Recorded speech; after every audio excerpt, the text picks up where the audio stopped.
Nous allons voir une défense pirque. Les blancs occupent le centre et les noirs laissent les blancs occuper le centre pour ensuite mieux l'attaquer.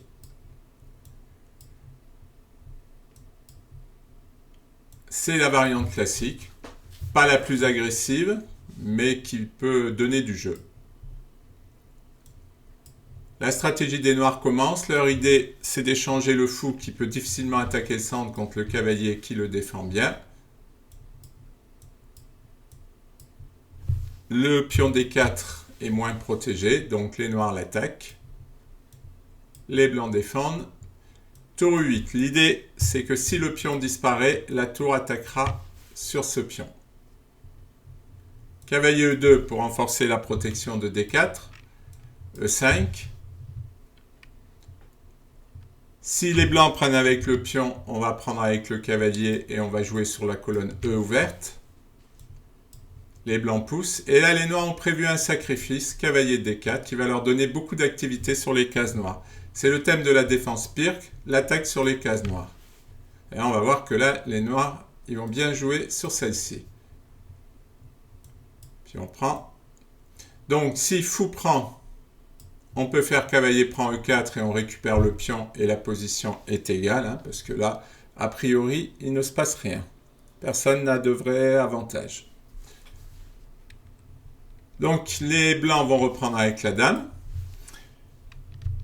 Il y a une découverte, mais celle-ci ne donne pas grand-chose, si ce n'est que les noirs vont pouvoir éliminer le fou de case noire pour ensuite jouer sur les cases noires. Donc ça, c'est ce qu'ils veulent faire, c'est les arrange. Dame D2.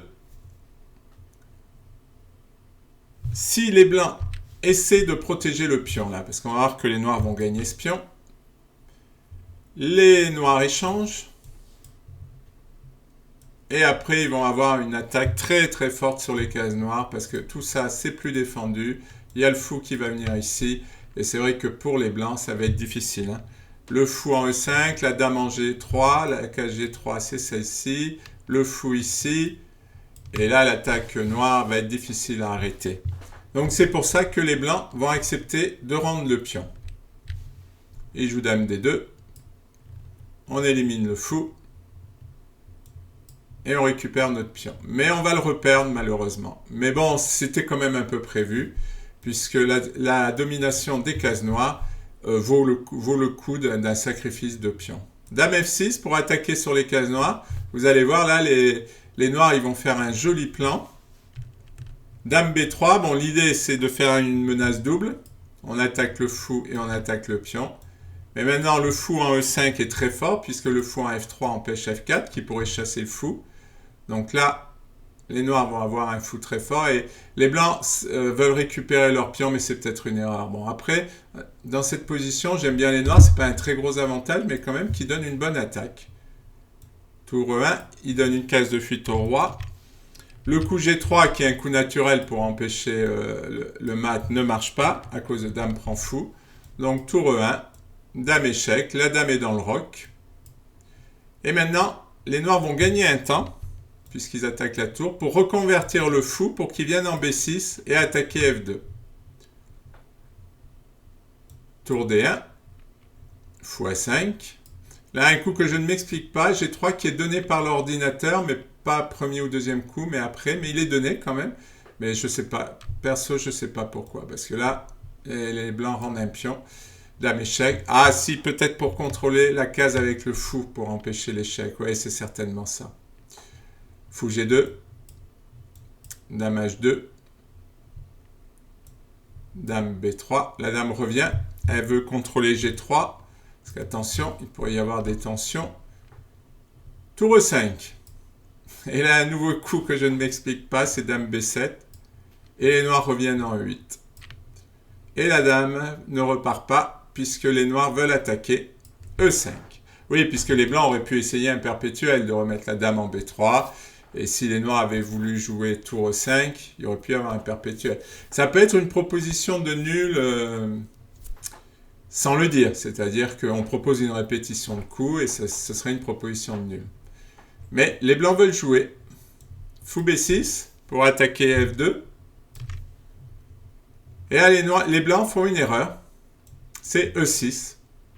C'est une grosse erreur.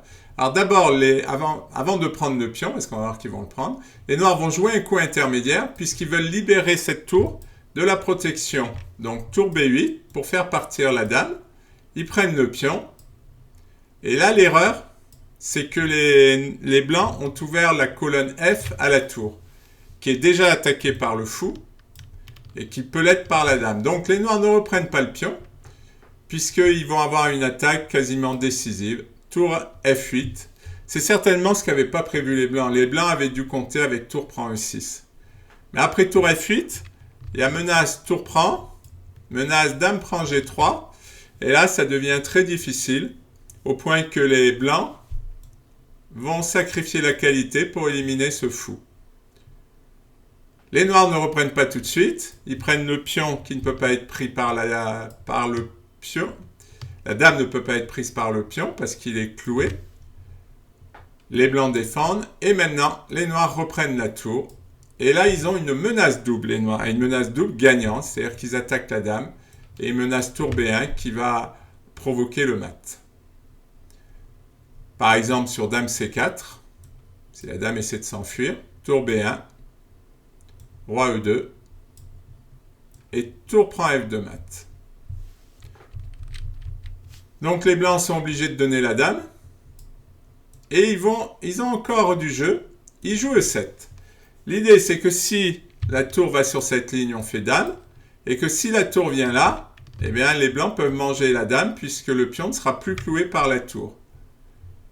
C'est bien joué, mais ça ne marche pas, puisque la dame peut se sacrifier sur le fou, il récupère un fou, et maintenant, jouer tour E8, et les noirs vont récupérer ce pion, et la partie est perdue, puisque nous avons 2, 3, 4, 5, contre 3.